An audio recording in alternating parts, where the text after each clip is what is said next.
నేపాల్లో రాజకీయ మార్పు కోరుకున్నటువంటి జన్జట్ యువతకి బాలేంద్ర షా అనే వ్యక్తి ఒక దిక్చూసిలా కనిపించాడు. వాళ్ళని నడిపించేటటువంటి నాయకుడు అనుకున్నారు. ఆయన విధానాలు, ఆయన యొక్క ర్యాంపు షోస్, అలాగే ఇవన్నీ కూడా బాగా ఆకర్షించాయి. ఇలాంటి నేపథ్యంలోనేమొచ్చేసి ఆయన పదవిలోకి వచ్చి 3 నెలలు కూడా ఇంకా పూర్తి కాలేదు, అప్పుడే ఆయన మీద వ్యతిరేకత మొదలైపోయింది. దీనికి ప్రధాన కారణం ఏంటంటే, ఆయన అధికారంలోకి రాగానే విద్యార్థి జీవితాలని, అంటే విద్యార్థి రాజకీయాలకి దూరంగా ఉండాలని చెప్పి ఆ విద్యార్థి రాజకీయాలు నిషేధించాడు. ఆ విద్యార్థి రాజకీయ సంఘాలు ఏవైతే ఉన్నాయో అవి ఉండొద్దు, విద్యార్థులకి చదువు నుంచి రాజకీయాలు వద్దు అని చెప్పి నిషేధించడానికి ప్రయత్నాలు చేస్తే అప్పట్లో సుప్రీంకోర్టు, అంటే నేపాల్ సుప్రీంకోర్టు దీన్ని వ్యతిరేకించింది. దీనికి అక్కడ స్టే ఇచ్చింది. దాంతో అది బాలేంద్ర షా ప్రభుత్వానికి పెద్ద దెబ్బ అయింది. అప్పుడే కొంతమంది యువత అతని మీద వ్యతిరేకం వ్యక్తం చేశారు.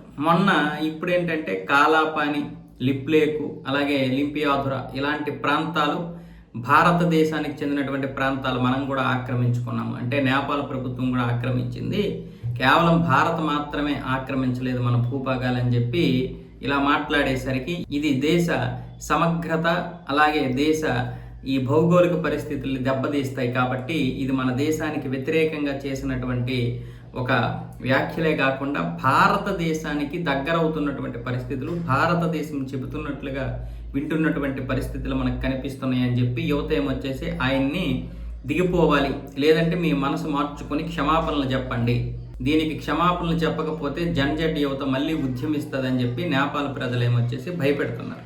అయితే దీని వెనక చాలా మంది ఉన్నారు.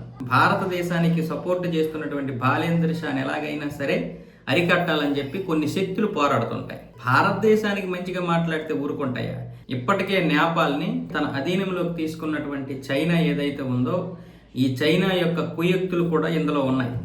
పైగా ఇతనేంటంటే భారతదేశానికి సపోర్ట్గా మాట్లాడడం వల్ల చుట్టుపక్కల ఉన్నటువంటి దేశాలన్నీ కూడా ఇప్పుడు ఈ శక్తుల్ని ఉసుగొలుపుతున్నాయి.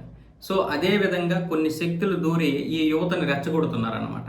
వాళ్ళకి అసలు విషయం అర్థం కావడం లేదు. ఇలా మా చేతిలో అన్నీ ఉన్నాయి కదా అని మాట మాటకి ప్రభుత్వాలు మార్చితే ఏ దేశం కూడా బాగుపడేది లేదు. ఈరోజు బంగ్లాదేశ్ పరిస్థితి ఏంటి? ఏదో మేము పెద్ద అది చేసేసాం, ఇది చేసేసాం, అది పొడిచేసాం, ఇది పీకేసాం అనుకుంటున్నారు. కానీ ఎప్పుడైతే షేక్ హసీనా భారతదేశం వచ్చేసారో అప్పటి నుంచి ఇంకా బంగ్లాదేశ్ పరిస్థితి కుక్కల చింపిన విస్తరలే అయిపోయింది.